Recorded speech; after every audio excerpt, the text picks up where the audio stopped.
ಮಾತ್ರ ನೀವು ಒಂದ್ಸಲ ಟೇಸ್ಟ್ ಮಾಡಿ ನೋಡಿ ಫ್ರೆಂಡ್ಸ್. ಮಲೈ ಚಿಕನ್ ಇನ್ಸ್ಟಾಗ್ರಾಮ್ನಲ್ಲಿ ಟ್ರೆಂಡಿಂಗ್ನಲ್ಲಿರುವಂಥ ಒಳ್ಳೆ ರೆಸಿಪಿ, ಟೇಸ್ಟಿ ಆಗಿದೆ ಮತ್ತು ಜ್ಯೂಸಿ ಆಗಿದೆ, ಸೂಪರ್ ಟೇಸ್ಟು.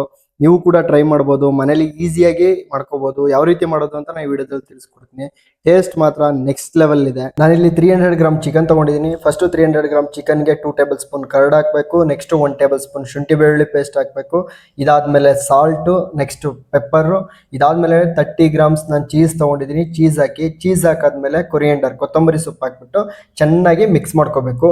ಚಿಕನ್ ಚೆನ್ನಾಗಿ ಮ್ಯಾರಿನೇಟ್ ಹಾಕಿಬಿಡಬೇಕು. ಮ್ಯಾರಿನೇಟ್ ಹಾಕಿಬಿಟ್ಬಿಟ್ಟು ಒಂದು 10 ಮಿನಿಟ್ಸು ಅದನ್ನ ಫ್ರಿಜ್ಜಲ್ಲಿ ಇಡಬೇಕಾಗುತ್ತೆ. ಚಿಕನ್ನ 10 ಮಿನಿಟ್ಸ್ ಆದಮೇಲೆ ಫ್ರಿಜ್ಜಿಂದ ವಾಪಸ್ ತೆಗೆದು ಏರ್ ಫ್ರೈಯರ್ನಲ್ಲಿ ಲೈಟಾಗಿ ಬೇಕು ಅಂದರೆ ಆಯಿಲ್ ಹಾಕೋಬೋದು, ಇಲ್ಲಾಂದ್ರೆ ಬೇಡ. ನಾನು ಲೈಟಾಗಿ ಆಯಿಲ್ ಸ್ಪ್ರೇ ಮಾಡಿದ್ದೀನಿ. ಚೆನ್ನಾಗಿ ಮ್ಯಾರಿನೇಟ್ ಆಗಿರುವಂಥ ಚಿಕನ್ನ ಏರ್ ಫ್ರೈಯರ್ನಲ್ಲಿ ಇಟ್ಬಿಟ್ಟು 185 ಡಿಗ್ರಿ ಸೆಲ್ಸಿಯಸ್ನಲ್ಲಿ 16 ಮಿನಿಟ್ಸು ಏರ್ ಫ್ರೈ ಮಾಡಿದ್ರೆ ನಿಮಗೆ ಜ್ಯೂಸಿ ಮತ್ತು ಟೇಸ್ಟಿ ಆಗಿರುವಂಥ ಮಲೈ ಚಿಕನ್ ತಿನ್ನೋಕೆ ರೆಡಿ ಇರುತ್ತೆ. ನೀವು ಕೂಡ ಮನೇಲಿ ಟ್ರೈ ಮಾಡಿ. ಮಿಸ್ ಮಾಡ್ದೇ ಯಾವ ರೀತಿ ಟೇಸ್ಟ್ ಇತ್ತು ಅಂತ ಕಮೆಂಟ್ ಮಾಡಿ. Thank you for watching.